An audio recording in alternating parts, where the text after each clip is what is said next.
Bueno, vamos a nuestro parachá para hoy. Tenemos un cierre con el parachá de Matot Masei. Como siempre, cuando llego a la temática del tema para hoy en los parachot, ustedes saben, lo primero que yo hago siempre es revisar mis notas de los años anteriores y como siempre, pues mis notas son bastante abundantes. Cada año aumentamos un poquito más. Así es que procuraré hacer un pequeño resumen de lo que ya hemos visto y conectaré más que Matot, hablando de tribus, conectaré con Masei, hablando de viajes, hablando de tantos viajes y de los viajes que están ocurriendo y de los viajes que están por venir.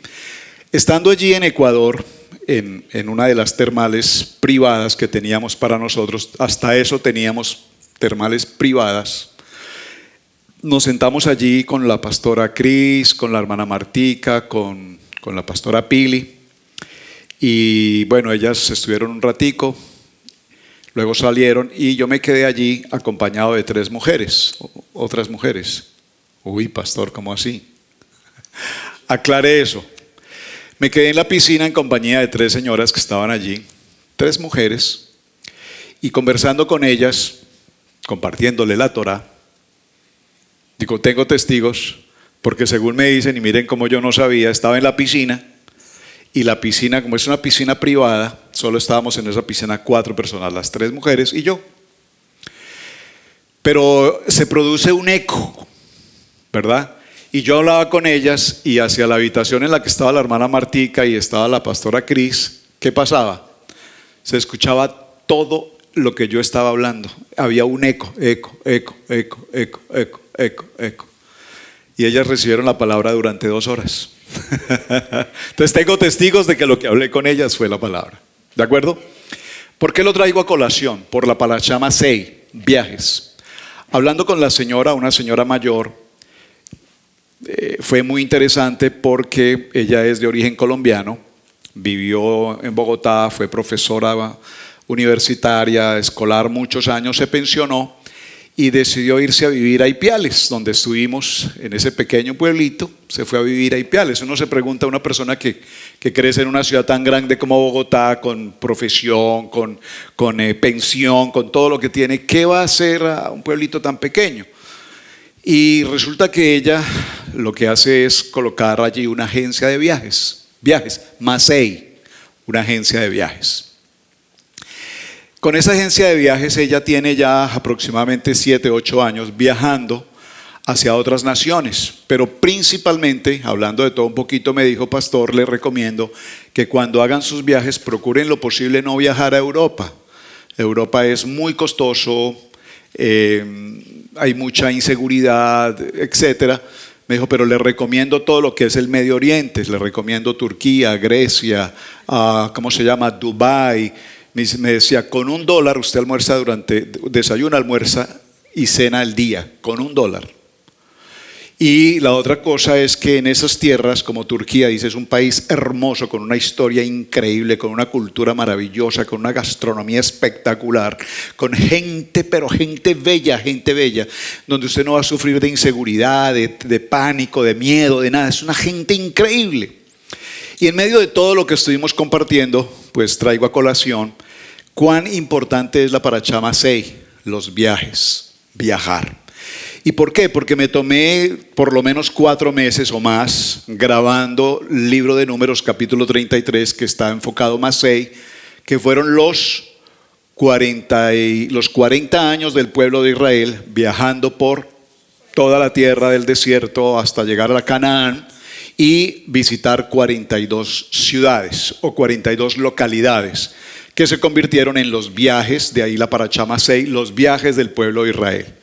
Como ustedes ya seguramente han estado viendo esa serie de las 42 ciudades, entonces pues cada una de ellas tiene una enseñanza fundamental e importante.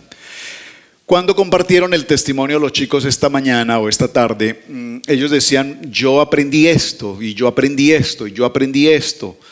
Y yo les decía, creo que nos hemos quedado cortos en muchas cosas, porque yo sé que hay algunos de los que pasan que no tienen mucho léxico, no hablan mucho, no son muy expresivos, pero sé que en el corazón de ellos se quedaron muy cortos en lo que podrían haber compartido, porque sus experiencias fueron maravillosas, sus tiempos, lo que hicieron, lo que participaron, lo que vivieron. Incluso no solamente las experiencias favorables, probablemente también en el viaje hubo situaciones difíciles, ¿verdad? Probablemente en el viaje también hubo momentos difíciles. No somos todos perfectos. Bueno, yo sé que soy la excepción, pero no todos son perfectos. Y yo sé que en el viaje, pues, algunos pudieron tener una contrariedad el uno con el otro por alguna cosa, porque este dijo, porque el otro no dijo, porque este hizo, porque el otro no hizo. Pero ¿de qué se trata Masei?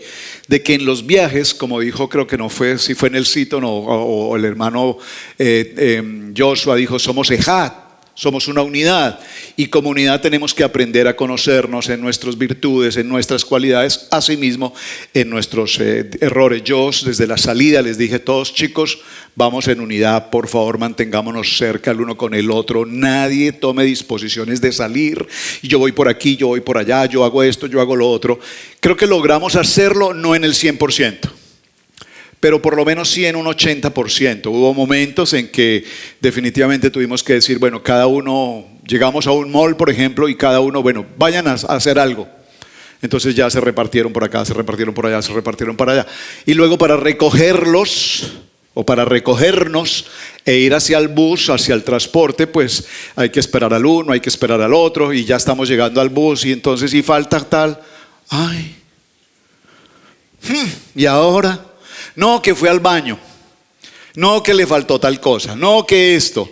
Entonces, viajes significa eso. El pueblo de Israel, un viaje que tenía que hacer de 11 días, se le convirtió en un viaje de 40 años. Y si usted está siguiendo la serie de los viajes, notará que en cada lugar donde ellos estuvieron siempre hubo un sinnúmero de tropiezos.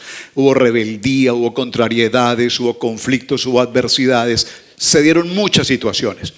Entonces, haciendo un breve resumen de la historia de Matot Masei, vamos a ver cómo en estas dos parashá, 42 y 43, Moshe enseña las leyes que gobiernan las situaciones cuando se hacen promesas. ¿Cuándo se hacen promesas? La pregunta es, ¿tú has hecho promesa, Adonai, de algo? Y la respuesta es, todos hemos prometido una y otra vez muchas cosas que en el peor de los casos nunca hemos cumplido. Por eso la misma palabra nos dice, cuando Adonai haces promesa, no tardes en cumplirla. Es mejor que no prometas y no que prometas y no cumplas. ¿Y qué ocurre? Típicamente el ser humano es muy rápido para prometer. Nosotros somos abiertos para prometer cosas y prometer y prometemos y prometemos y prometemos y prometemos cosas que básicamente después de los tiempos nunca cumplimos. Y lo encontramos en el voto matrimonial, en la alianza. Cuando en la alianza, en el pacto matrimonial nosotros hacemos promesas, ¿recuerdan? Y prometemos y prometemos y prometemos amarnos, prometemos amarnos eternamente. Pero sin embargo, cuando pasan 5 años o 3 o 10 o 20, parece que esa promesa de amor ya como que no funciona. Como que la inspiración de hace 20 años o de 5 años ya no es la misma. Y siempre cuando hablo de este tema, estamos en el grupo de matrimonios y les hacía la pregunta a los hermanos: ¿quiénes de ustedes se casaron enamorados? A ver, y les pregunto, ¿alguno de ustedes se casó enamorado?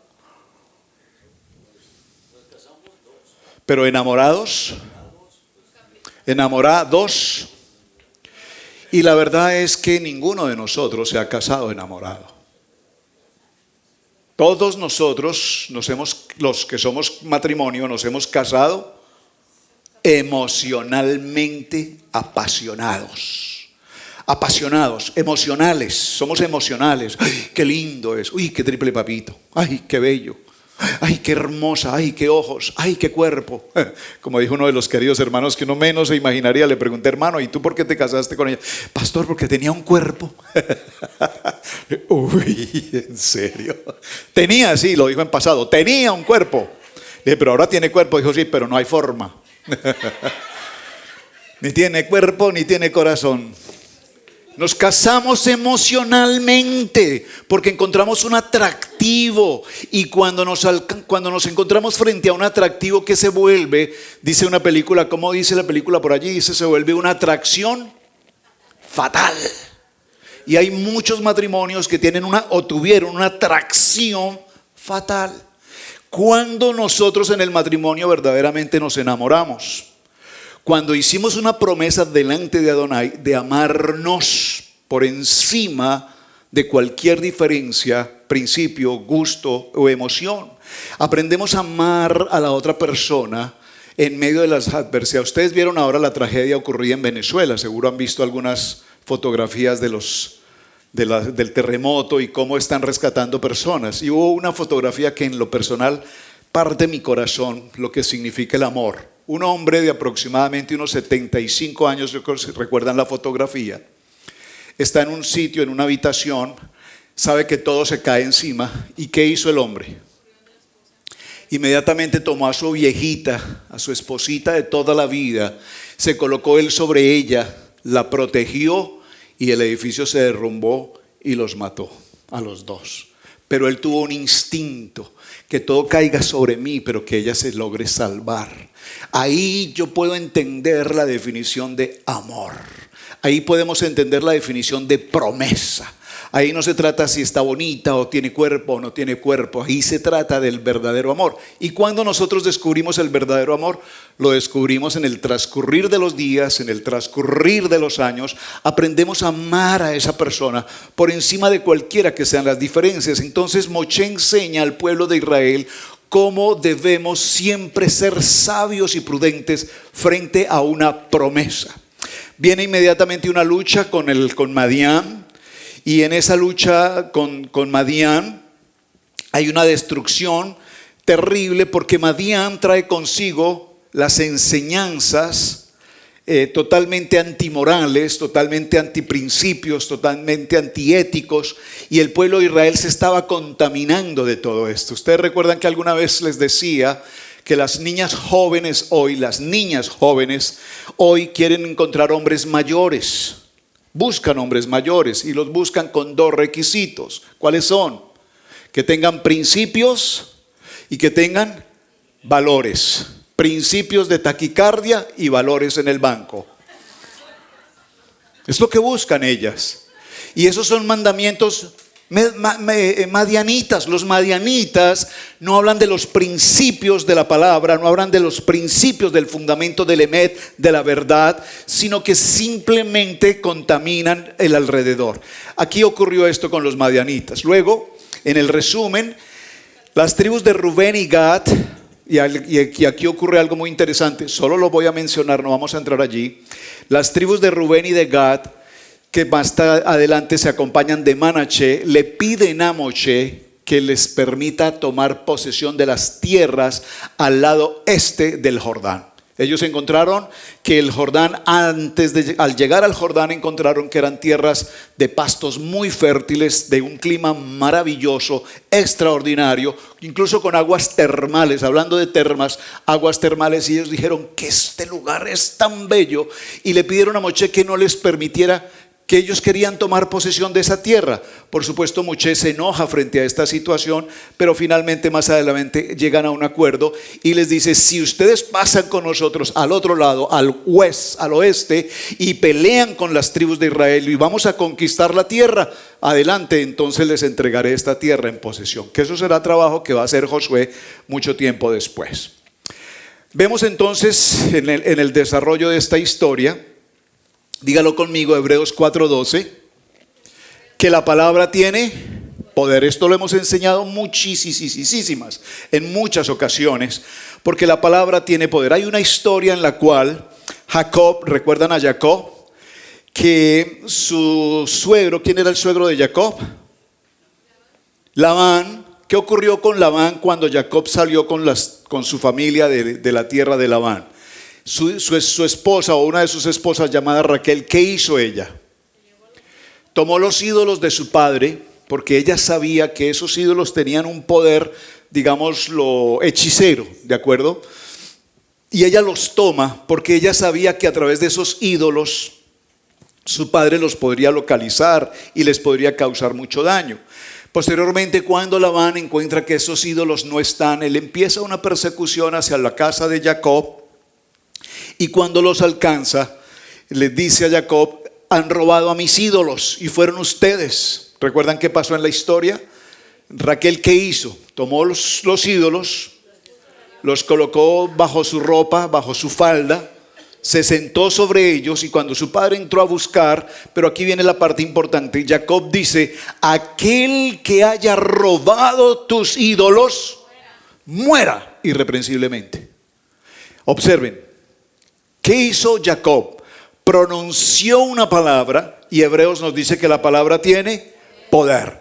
¿Qué pasó? Ella sabía lo que había hecho, negó que había tomado los ídolos, se colocó sobre ellas, y cuando su padre se acercó le dijo: padre, estoy en el tiempo de la mujer, por lo tanto no puedes tocarme. Estoy, ¿cómo dicen? Sí, pero ¿cuál es la otra palabra? Inmunda. Pero ella, en la nidad, gracias, pero realmente ella lo que estaba haciendo era escondiendo lo que había hecho.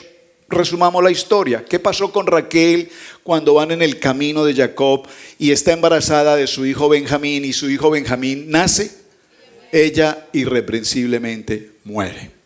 Lo hemos enseñado, solo permítame concluir este punto diciendo lo siguiente. Nosotros sabemos que muchas de las veces en nuestra vida, diariamente, pronunciamos palabras mal pronunciadas, mal intencionadas, y para decirlo, mal dichas, o sea, palabras de maldición sobre el esposo, sobre la esposa, sobre los hijos, sobre la economía, sobre el país, sobre todo lo que tenemos a nuestro alrededor. Basta que algo no salga como nosotros esperamos que funcione, e inmediatamente brotarán de nuestros labios palabras inapropiadas, indebidas, y esto es lo que Adonai nos reclama en la parashá de hoy. Cuando Adonai haces promesa, nunca tardes en cumplirla. Y esta palabra tiene que ver con la intención de nuestro corazón. Cuando nosotros hacemos promesas y le prometemos a la gente, y prometemos y nunca cumplimos, entonces eso trae consigo una responsabilidad. Amén. ¿Hasta aquí vamos bien? Hay un punto importante solo también para mencionar en el resumen, y es cuando la mujer hace promesa, la mujer casada hace promesa. El varón, según la Torá, tiene la autoridad también para que esa promesa se pueda anular, abolir, ¿de acuerdo? Y cuando es una mujer soltera, ¿quién tiene la autoridad para abolir esa promesa? El papá. Bueno, es interesante eso, no sé en el tiempo de hoy cómo se pudiese aplicar eso, porque pues hoy en nuestros tiempos de matrimonio, dice la exigencia, como para decirlo, la cláusula de esta palabra dice que si la esposa hace una promesa de algo que no consultó previamente con su esposo y ella tomó la decisión, el esposo puede anular esa promesa. Pero también dice que es necesario que el esposo escuche lo que ella dijo, para que inmediatamente el esposo diga: discúlpame, qué pena, discúlpame contigo, me da pena contigo, pero no estoy de acuerdo con eso que tú estás prometiendo, porque no lo vamos a hacer. Disculpe, señor, lo que mi esposa dijo no lo permito, no estoy de acuerdo con esto y no puedo aceptar que ella diga estas palabras. Entonces el hombre toma autoridad y lo que hace es anular esa situación. ¿Cómo ocurre en nuestros días hoy como matrimonios? Usted, cada uno de ustedes, piénselo, ¿cómo lo haríamos hoy nosotros? Pero aquí sí ocurre algo muy interesante. ¿Tienen papel y lápiz? Hacemos un ejercicio para no sacar la pizarra. ¿Lo tienen todos a mano? Papel y lápiz. Yo les doy las letras hebreas, usted las hace y hacemos un ejercicio dinámico para despertar un poquito en esto. Atención. Cuando nosotros, Adonai, hacemos promesa, tenemos que recordar que a veces la gente repite con mucha facilidad, y estoy procurando no hacerlo, utilizando el nombre del Padre, el nombre de Adonai, y decir: es que en el nombre de Dios juro por tal cosa. Yo juro, mire, le juro por Dios. ¿Lo han visto? Teníamos esa muletilla: le juro por Dios que le voy a pagar, le juro por Dios esto, y le juro por Dios, y le juro por Dios. Ya no deberíamos utilizar esas palabras, porque el nombre de Dios sabemos que es un nombre santo y no deberíamos repetirlo. De hecho, el testamento, o mejor el mandamiento, la misbot, dice que no utilicemos el nombre de Adonai en vano. Pero hay un nombre que es sobre todo nombre, Hashem. Y hay un nombre que es sobre todo nombre que no solamente es Yod Hei Bat Hei, sino hay un nombre que es, escríbanlo, Aleph. ¿Lo están escribiendo? Aleph, Hei, Bat Hei. Observen. ¿Cuánto suma Yod Hei Bat Hei? 26. Ahora hagan la suma. ¿Cuánto suma Aleph, Hei, Yod, Hei? ¿Cuánto suma? 21. Muy bien, 21. El Todopoderoso. Ese nombre, Aleph, Hei, Bat Hei, significa yo seré. ¿Recuerdan dónde dice yo soy el que soy? ¿Recuerdan? ¿Cómo dice esa palabra? ¿Quién me la dice en hebreo? Esa es, repítelo, por favor.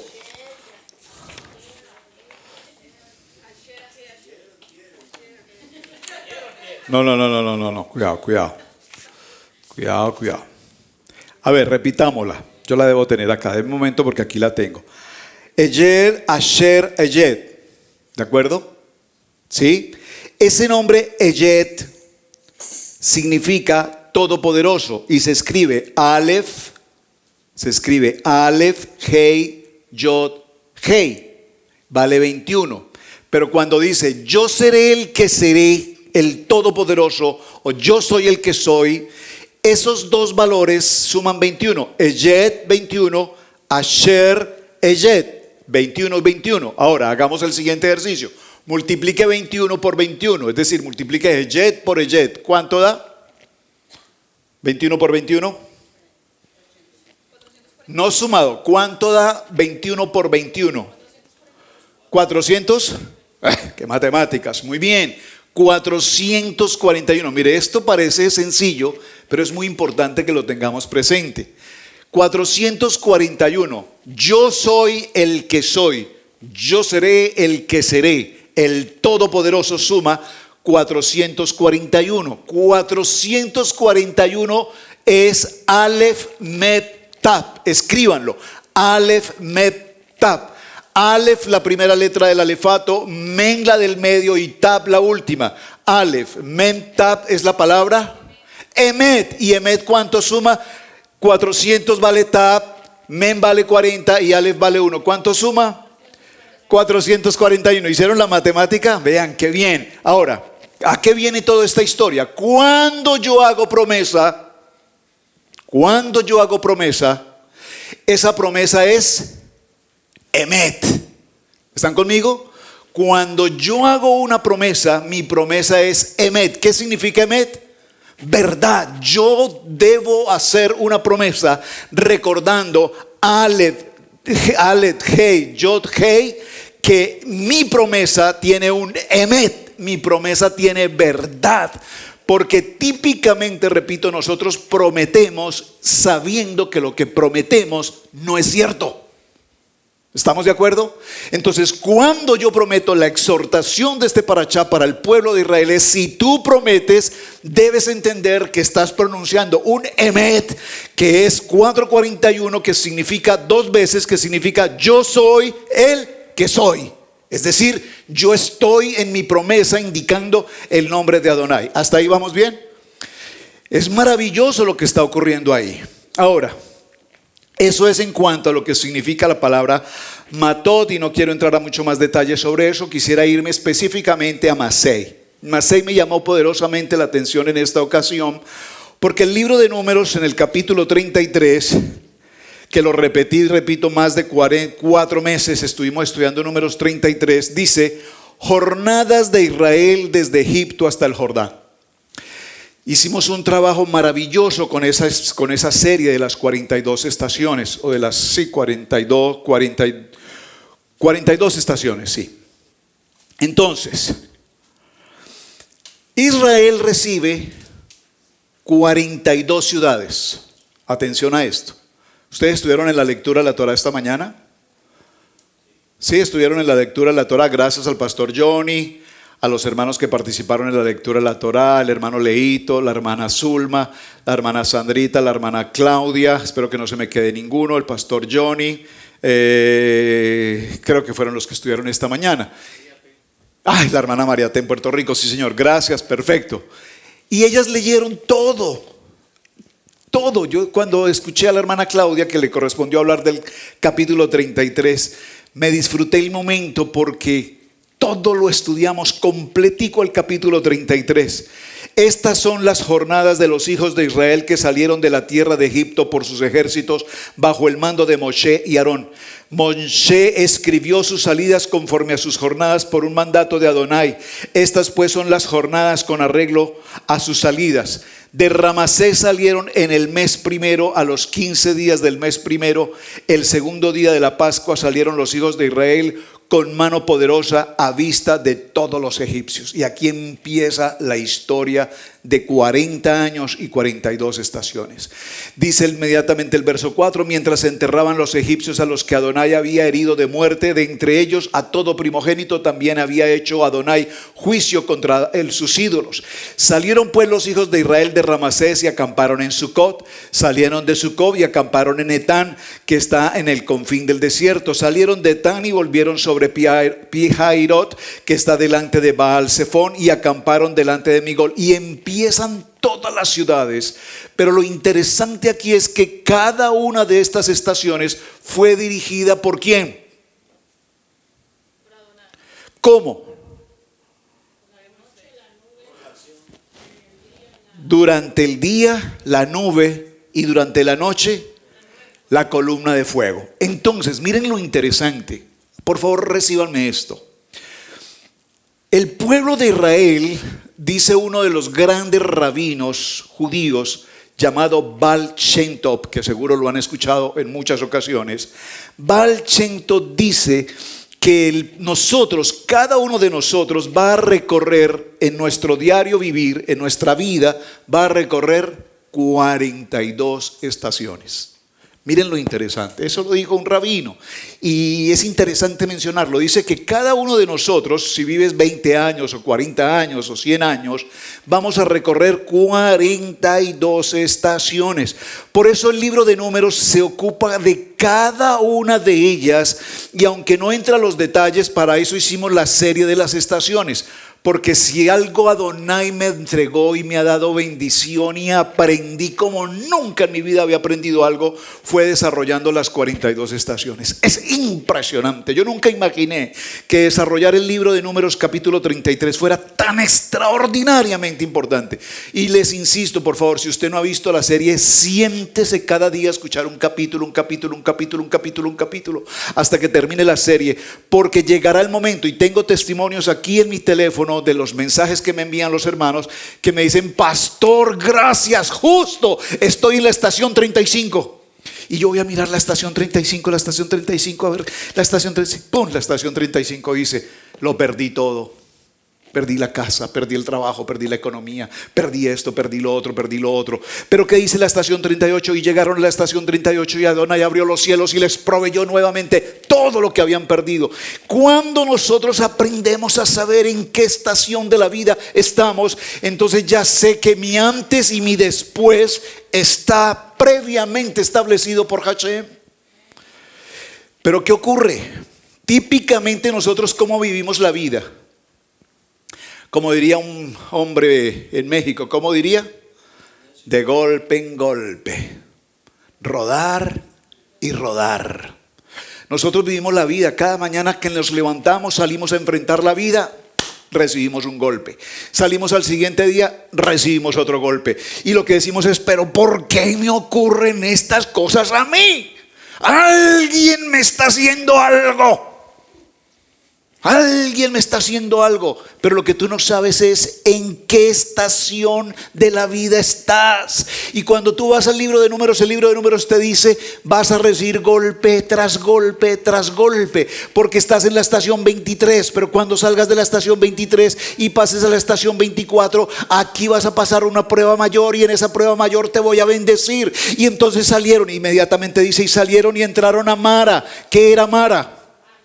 Llegaron con mucha sed y encontraron un pozo enorme de aguas. Y cuando llegaron al pozo de aguas y trataron de tomarlas, ¿con qué se encontraron? Con que eran aguas amargas. Y Adonai le pregunta, Moshe le pregunta a Adonai: pero Padre, ¿qué hacemos? Este pueblo tiene sed. Y se levantó el pueblo y lo criticaron y lo juzgaron y lo señalaron y lo acusaron. ¿A qué nos trajiste a este lugar? A morir de sed, a morir de hambre. Nos vamos a regresar a Egipto, que allá en Egipto por lo menos comíamos la basa de los cerdos. Ahí hemos estado una y otra vez nosotros, criticando, juzgando, señalando. ¿Por qué? Ahí estamos. Y entonces Adonai le dice: toma el madero, toma ese árbol, llévalo y colócalo dentro de las aguas.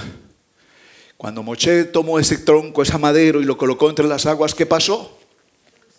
Las aguas se endulzaron. Ahora mírelo espiritualmente.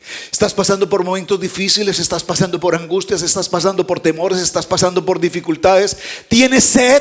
Claro que tenemos sed. ¿Sed de qué? ¿Sed de una Coca-Cola cero? ¿Sed de agua? Sed de la palabra. Mientras no tengas sed de la palabra, estás en el lugar equivocado. Debes tener sed por la palabra. Porque la palabra, ¿qué es? ¿La palabra qué es? ¿Qué es la palabra? ¿Qué es la palabra? ¿Quién lo dijo? ¿Quién dijo agua? La palabra es agua. Entonces, ¿el madero qué es? ¿Qué es el madero? ¿Qué es el madero? Pero veámoslo. ¿Qué pasó en el madero? La muerte, la resurrección. El madero es Yeshua, que Yeshua es ese madero representado. Y Adonai le dice: toma el madero, toma Yeshua y llévalo ¿a dónde? A tu amargura, a tu dolor, a tu angustia, a tu temor, a tu fracaso, a tu dolencia, a tu frustración, a tu angustia. Ay, lleva ese madero y ponlo en las aguas amargas de tu corazón, en tu amargura. Y entonces el madero, ¿qué hace? Las endulza, porque ahora calmas tu sed. ¿La sed de qué? La sed de la palabra, palabra, palabra, palabra, palabra, palabra, palabra, palabra. Y entonces viene la recuperación. Entonces tú dices: wow, estoy en la estación 3, estoy en amargura. Acuérdense que tienen que vivir 42 estaciones. Por Mara solo pasaron una vez. Pero es que muchos de nosotros pasamos por Mara y ¿qué ocurre? No salen de Mara. Amargados, a toda hora amargados. Que perdió México, que perdió Colombia. Por ahí mostraron un partido, por ahí mostraron un video de una señora en Colombia, es real. O sea, mostraron un video real, una señora, la camiseta de Colombia, Colombia, Colombia, Colombia. Perdió Colombia, tenía banderas de Colombia colgadas en su apartamento, en su casa. Perdió Colombia y se levantó y dijo: estos que no juegan bien, que estos que... Y arrancó las manos y se quitó la camiseta y dijo: no quiero saber más de Colombia. Ese James que no juega bien, ese Luis que tampoco jugó bien. Y allá en Europa hacen unos golazos, claro, porque como allá les pagan, aquí con Colombia no. Amargura, amargura. ¿Ustedes no lo pensaron?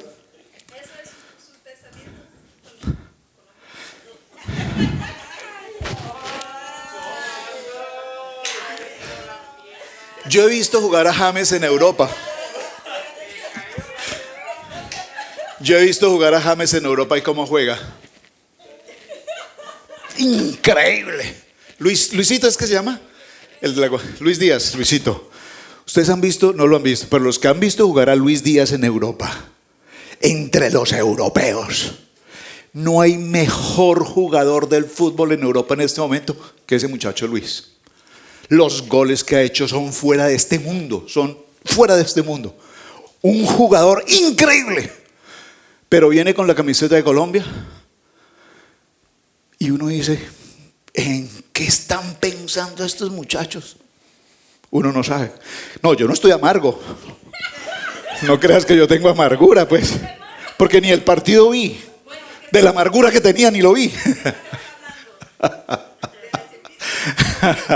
Entonces, ¿cuántos de nosotros buscamos la manera de amargarnos la vida con cada cosa? Porque hace sol, uy, qué calor tan horrible, no, es que cómo es posible este calor, y yo no soporto este color, estoy amargado, mejor me voy. Amarguras, amarguras, amarguras, amarguras. ¿Están conmigo? Dígalo conmigo. Masei nos habla de viajes y tenemos que saber en qué estación de la palabra estamos ubicados hoy. Vean la estación, vean el programa, vean el programa, vean el programa. Ahora empezamos los 21 desiertos. Gracias, a propósito, ya estamos en el desierto número 8. Muy bien. Masei nos habla entonces de algo que se llama las ciudades de refugio. Hay 42 ciudades que visitó el pueblo de Israel. De esas 42 ciudades, 6 van a ser casas de refugio. ¿Qué es una casa de refugio?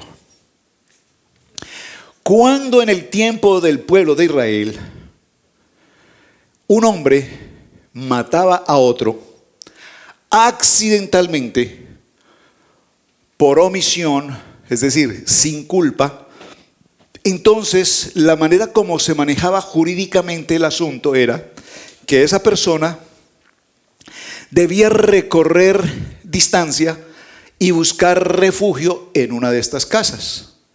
Una vez la persona estaba instalada en esta casa, era como una protección. ¿Por qué? Porque cuando Caín mató a Abel, ¿qué dice la palabra? La sangre de Abel, ¿qué dice? ¿Qué dice? Clama. La sangre de Abel clama. Cuando se produce la muerte de alguien, ese derramamiento de sangre clama el derecho a la vida. Entonces, ¿qué ocurre aquí? La palabra nos enseña, de hecho, un ejemplo muy sencillo, lo voy a traer a colación, y es el ejemplo del hacha. ¿Ustedes recuerdan el ejemplo del hacha? A ver si tengo el texto del hacha. No recuerdo exactamente la cita, pero ustedes recuerdan que hay unos hombres que están trabajando en el campo, y entonces al estar con el hacha, al usar el hacha, se zafó el hacha, la cabeza del hacha, salió y le partió el cráneo al que estaba al frente. Lo mató. Segunda de Reyes 6, gracias. Entonces, ¿qué ocurre? Muerte, homicidio, pero es un homicidio, acuérdense que hay un homicidio culposo y hay un homicidio doloso. ¿Cuándo es doloso? Doloso es cuando tiene toda la intención de matarlo, pero cuando se zafó el hacha y le causó muerte a otra persona, es un accidente, es un homicidio culposo. El homicidio culposo es, por ejemplo, el accidente de tránsito. Tú sales en la mañana, una persona sale en la mañana a su trabajo, va por una avenida, de repente se cruzó un peatón, nunca pensó que eso podría ocurrir, lo atropelló y le causó la muerte. Es un homicidio culposo. Pero la sangre de esa víctima clama que debe haber justicia, porque esa persona que conducía el vehículo o estaba usando el hacha debió prever que podía matar a alguien. Por eso cuando hacemos cualquier trabajo, cualquiera que sea, siempre debemos prever que si hay una escalera y una persona sube una escalera, debemos prever que la escalera se puede caer. Yo debo estar pendiente de que alguien esté ahí, ¿me explico? Todo es prevención, todo es seguridad. Entonces Adonai establece las 6 ciudades de refugio para proteger. Aquí la palabra es din, significa justicia, significa cuidado. La persona se encierra en ese lugar, que eso es como una finca gigante, donde venían aquellos homicidas culposos y estaban protegidos. ¿Para qué? Para que una persona llamada Goel, el Goel, ¿quién era? El Goel era la persona autorizada por la familia para matar a este que mató accidentalmente a otro. Gracias por la palabra. Un vengador. Y eso es importantísimo que lo tengamos presente, porque sería la forma de vengar la muerte de un ser querido, reclamando la sangre, causándole la muerte a quien lo mató. Por eso nacen las casas de refugio, para que el Goel no pueda matar a esa persona que fue accidental, hasta que haya un tribunal, jueces fiscales que vean los hechos, el acervo probatorio y puedan comprobar si evidentemente fue doloso o fue culposo. ¿Me están captando toda esta historia?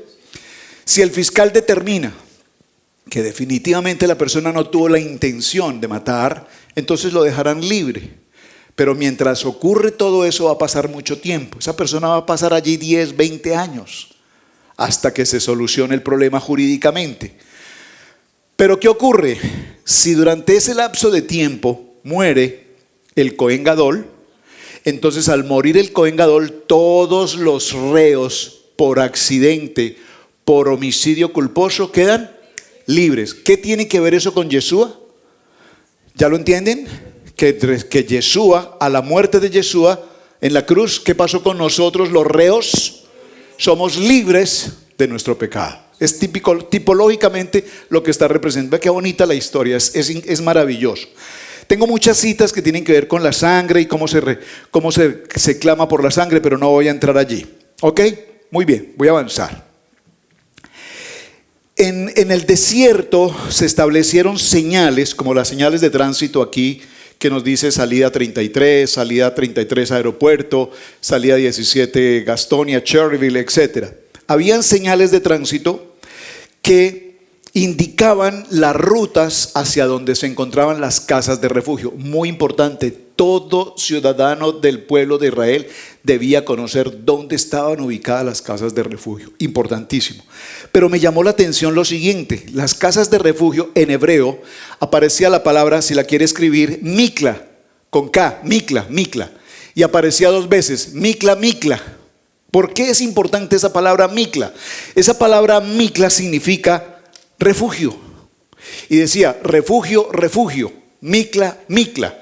Cuando usted mira en el hebreo la palabra Mikla, esa palabra Mikla, no puedo traducir al de Israel, debía conocer dónde estaba ubicada y importantísimo, pero me llamó la atención. A lo siguiente, las casas del refugio en hebreo aparecía la palabra, si la quiere escribir, mi Aislan con la Mikla, ok, gracias. Gracias, Siri.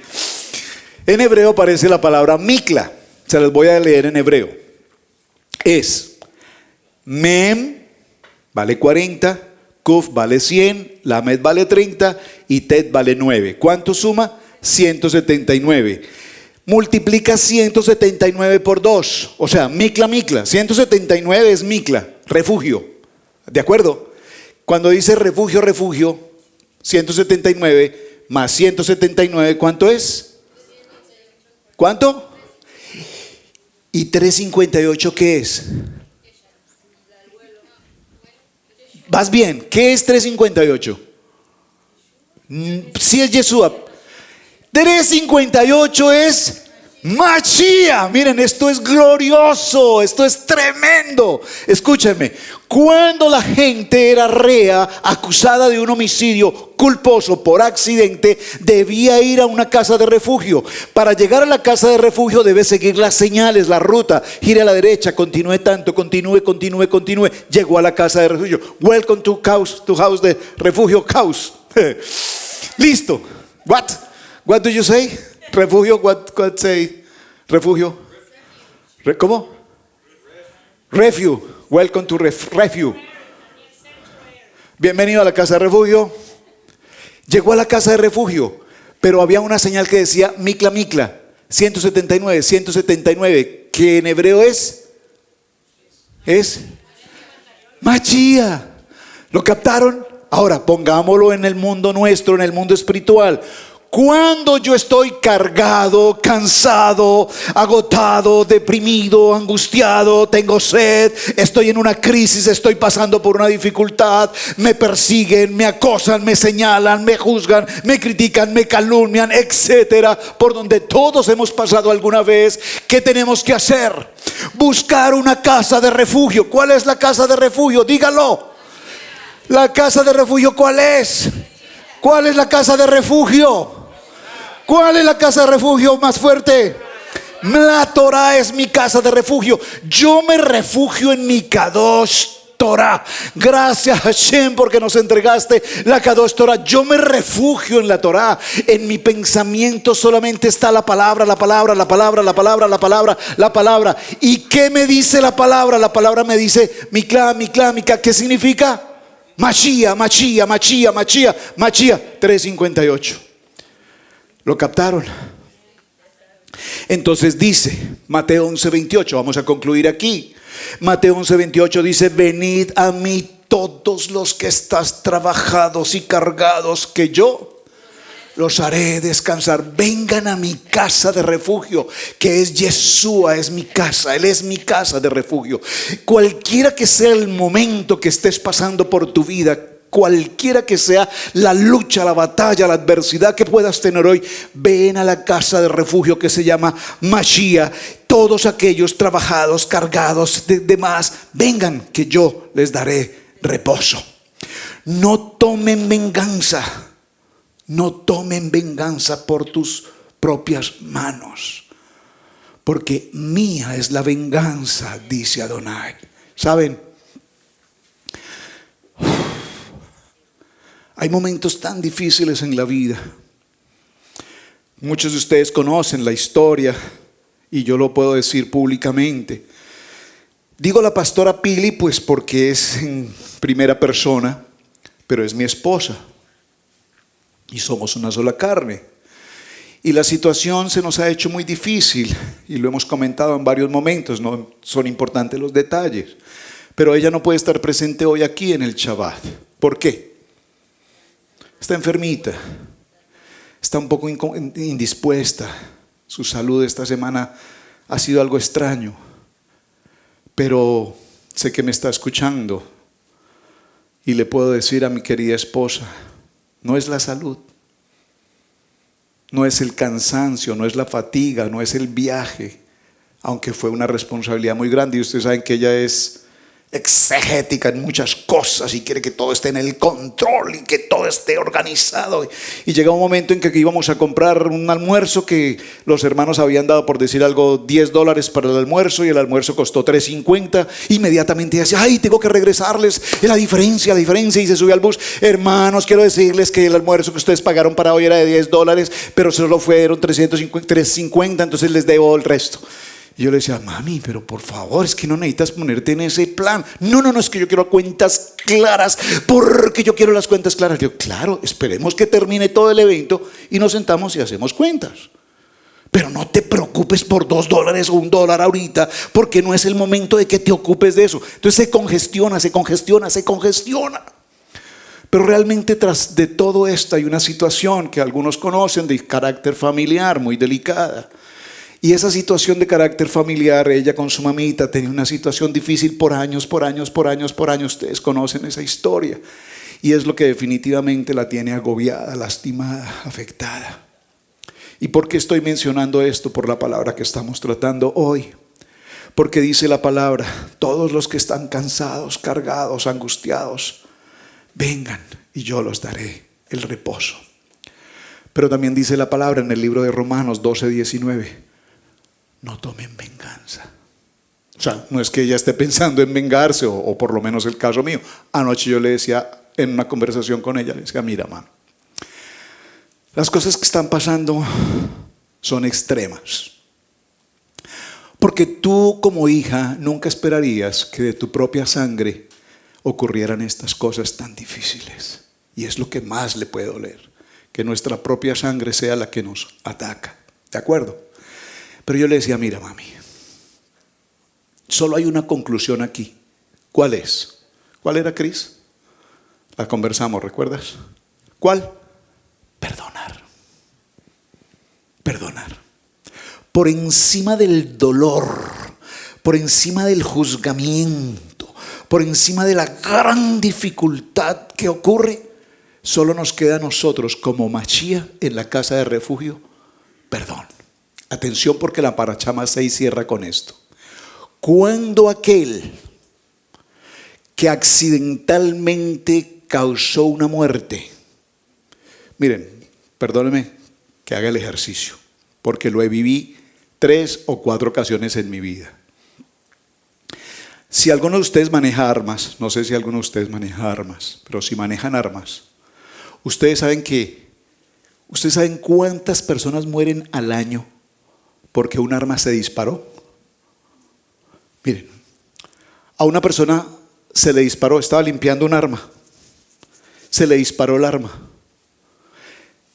y la persona que estaba al frente recibió el disparo, le pegó el tiro en la palma de la mano y lo mató ipso facto porque tenía la mano en la frente.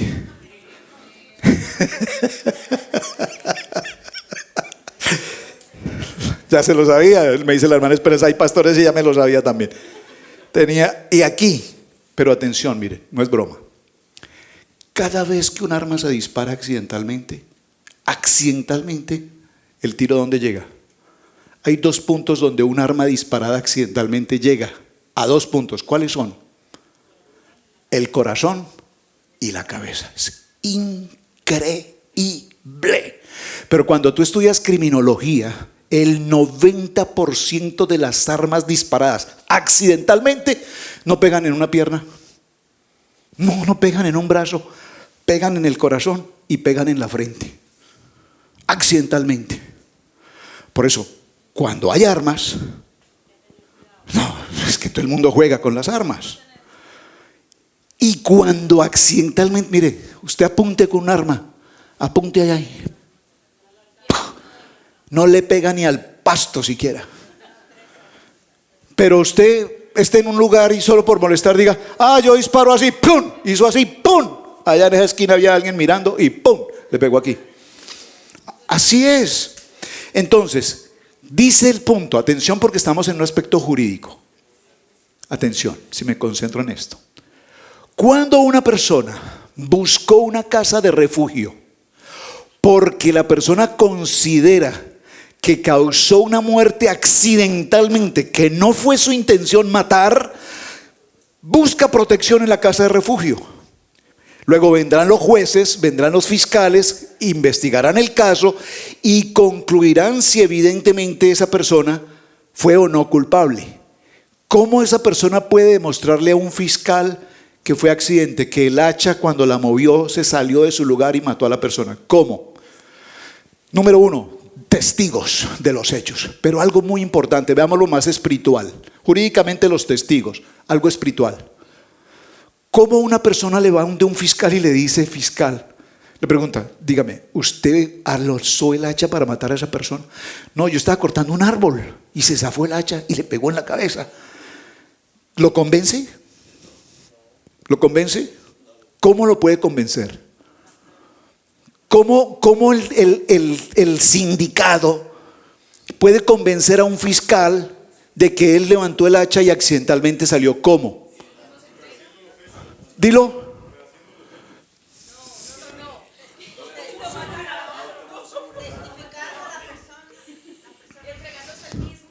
Sí, ya está en la casa de refugio. Está en la casa de refugio, ya se entregó, está en la casa de refugio. Porque lo van a matar. El Goel viene a matarlo, sangre por sangre. Él va a una casa de refugio para cuidarse, ahí nadie lo puede tocar. Pero luego viene un fiscal que lo va a condenar. Y como el fiscal le pregunta, a ver, ¿cómo fue? No, yo estaba cortando el árbol, cuando levanté el hacha se salió y le cayó en la cabeza.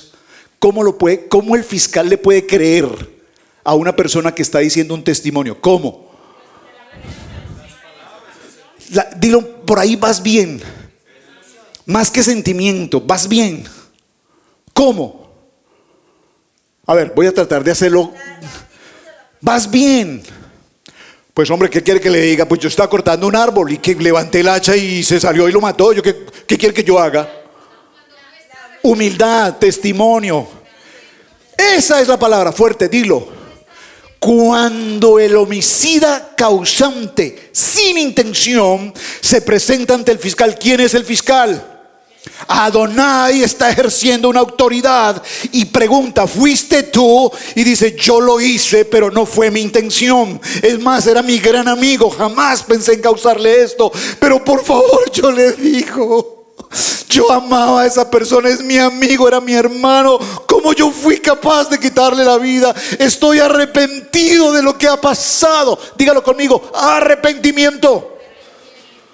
Y cuando hay un verdadero y legítimo arrepentimiento, ¿cuándo ocurre eso? Cuando nosotros estamos en la casa de refugio, evitando que otro venga a matarnos, entonces en la casa de refugio, ¿qué hacemos? Entrar a un nivel de reposo y entrar a un nivel de ¿qué? De arrepentimiento delante de Adonai. Y cuando nosotros entramos al nivel de arrepentimiento delante de Adonai, entonces ¿qué ocurre? Adonai nos libra de la condenación que el adversario tiene para nuestra vida. ¿Lo captamos? Miren, Masei es hermosa. Y solo estoy hablando de Masei desde el punto de vista de la casa de refugio, porque no puedo continuar con más. Es mucho lo que tenemos acá. Solo voy a cerrar con este punto. Ya hablamos de casa de refugio. ¿Quedó clara la casa de refugio? ¿Qué es la casa de refugio? La Torá.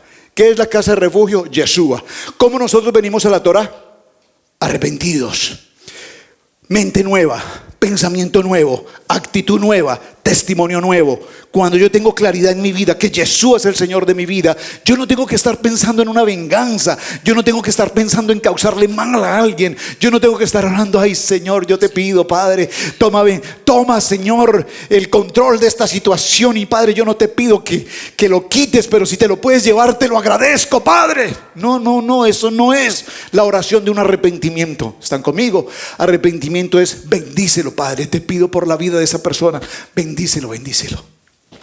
Antes de salir para este lugar, esta mañana, esta tarde, me senté un momento con la pastora. ¿Cómo sigues? ¿Cómo te sientes? Y me dijo, el Padre habló a mi corazón y me dijo, bendícela.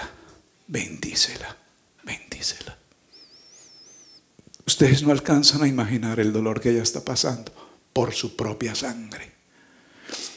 Y es un dolor tan profundo que la tiene en una mala situación. Pero Adonai le habló en su madrugada, pasando muchos momentos. Yo uso unos taponcitos, se los recomiendo, varones. Yo me pongo mis taponcitos